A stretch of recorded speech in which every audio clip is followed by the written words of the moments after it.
Hi everyone, आज हम सीखेंगे कि आइल्स टास्क 1 में हम ओवरऑल कैसे लिखते हैं। ओवरऑल लिखने के मैं आपको 2 आसान तरीके बताऊंगी, एक टाइमलाइन के साथ और एक जहाँ पे टाइमलाइन नहीं गिवन होती उसके साथ। तो आइए स्टार्ट करते हैं। और ये उन स्टूडेंट्स के लिए बहुत बेनिफिशियल है जिन्हें ओवरऑल लिखने में प्रॉब्लम आती है। ये बना बनाया टेम्पलेट आपके बहुत काम आएगा। बस इसे समझ लीजिए कि आपको बेसिकली ओवरऑल निकालना कैसे है। देखिए, अब जहाँ पे आपको टाइमलाइन गिवन होती है, ये मैं आगे आपको एग्जांपल के साथ बताऊंगी टाइमलाइन होती क्या है। Compare data of starting year with the last given year. जो पहले ईयर का डाटा है, बिल्कुल स्टार्टिंग ईयर का, उसको आपको लास्ट ईयर के डाटा के साथ कंपेयर करना है। Find the change. अब उसमें चेंज क्या आया है, या तो फ्लक्चुएटिंग ट्रेंड है, या स्टेबिलिटी रही है कि डाटा में कोई चेंज नहीं आया है, या डिक्रीज़ हुआ है डाटा, या इंक्रीज़ हुआ है। ये अब आपको उसमें देख के जज करना है। देन अब देखिए एग्जाम्पल के साथ इस चीज़ को समझते हैं। ये हमारे पास 4 इयर्स का डाटा है। अब टाइमलाइन स्टूडेंट्स ये होती है 2001, 2, 3, 4, 5, 6 ऐसे ही आपको कंसेक्यूटिव ईयर्स दिए होते हैं, या 5 ईयर्स के गैप पे जो भी आपको ईयर्स गिवन होते हैं, इसे हम टाइमलाइन बोलते हैं। टाइमलाइन हमेशा आपको किन चार्ट्स में मिलेगी? टेबल में, लाइन ग्राफ में, बार ग्राफ में, इन सब में मिलेगी। यहाँ पे आपके पास 4 चीज़ों का डाटा है, बाइक, कार, बस, ट्रेन।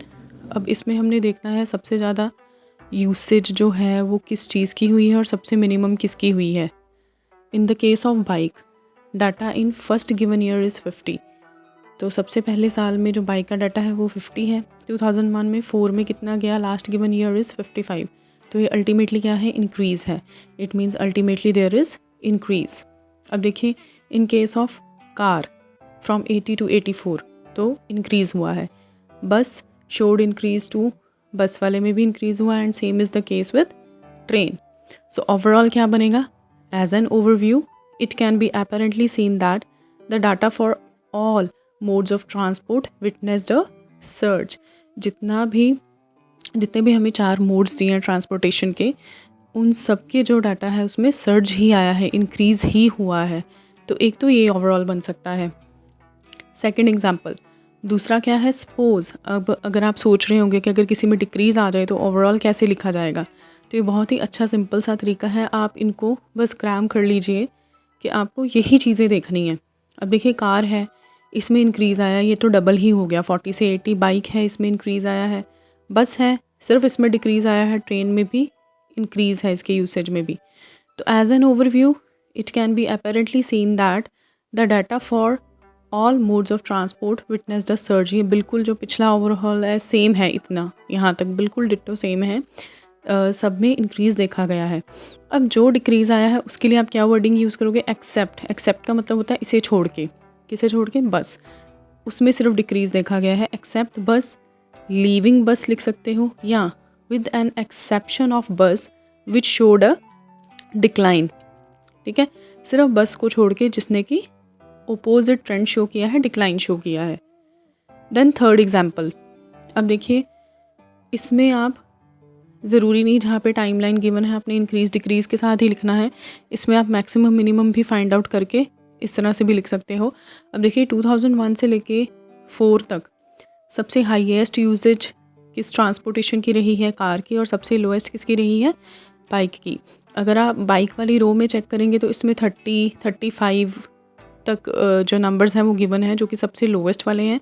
कार, बस, ट्रेन में 30, 35 की लाइन में कुछ भी नहीं है, तो ये लोवेस्ट रहा, और कार सबसे अप रहा। अब जहाँ पे टाइम लाइन आपको गिवन नहीं होती, मतलब रेगुलर ईयर्स नहीं गिवन होते, तो उसमें आप किस तरह से अपना डाटा फाइंड आउट करोगे? उसमें सिर्फ और सिर्फ मैक्सिमम और मिनिमम आपको अपने ओवरऑल में देना होता है। और एक चीज़ और याद रखिए, ओवरऑल में कभी भी हमने कोई न्यूमेरिक वैल्यू नहीं देनी, ना परसेंटेज, ना अमाउंट, ना ईयर्स। तो इसमें मैक्सिमम मिनिमम के साथ आपको फाइंड आउट करना है। मैक्सिमम के लिए आप greatest, largest, biggest, lions share ऐसी वर्डिंग यूज़ कर सकते हो। मिनिमम के लिए लोएस्ट, स्मॉलेस्ट, लीस्ट, इस तरह से। अब देखिए एग्जांपल है, जैसे पाई चार्ट है, टोटल स्कूल स्पेंडिंग 1981 में कितनी थी और 91 में कितना खर्च स्कूल करता था और किस चीज़ पे। अब जो रेड सर्कल है वो है सबसे मैक्सिमम, जो एरोज भी दिए हुए हैं, टीचर्स सैलरीज, वो 40% थी 81 में, और 91 में वो 50% है। और मिनिमम क्या रहा? इंश्योरेंस, जो कि 2% थी 81 में और 91 में 3% है। तो बाकी सबका किसी का 28% है, किसी का 15 है, जो 3 चीज़ें रह गई हैं, रिसोर्सेज है, फर्नीचर एंड एक्सपेंडिचर है, अदर वर्कर सैलरीज़ हैं, तो ये मीडियम इन बिटवीन रहे हैं। तो मैक्सिमम हमारे पास है टीचर सैलरीज और मिनिमम है इंश्योरेंस। तो अब इस तरह से ओवरऑल कैसे बनेगा? As an overview it can be evidently noticed that the maximum spending of school was done on teachers remuneration होता है सैलरी का synonym, whereas minimum was on insurance, जबकि सबसे कम इंश्योरेंस पे थी। सिर्फ आपने whereas एक वर्ड लगाना है कंपैरिजन के लिए और आपने बता देना मैक्सिमम किस में रहा, मिनिमम किस में रहा। तो ये 2-3 जो मैंने तरीके बताए हैं ये परफेक्ट ओवरऑल फाइंड आउट करने के हैं। तो जिन भी स्टूडेंट्स को दिक्कत आती है ओवरऑल बनाने में, फाइंड आउट करने में, ओवरऑल लिखने में, तो आप ये तरीका अपनाइए, ये मेथड आपको ज़रूर हेल्प आउट करेगा। थैंक्स फॉर वॉचिंग, आज के लिए इतना ही। So like share and subscribe my channel. Thank you.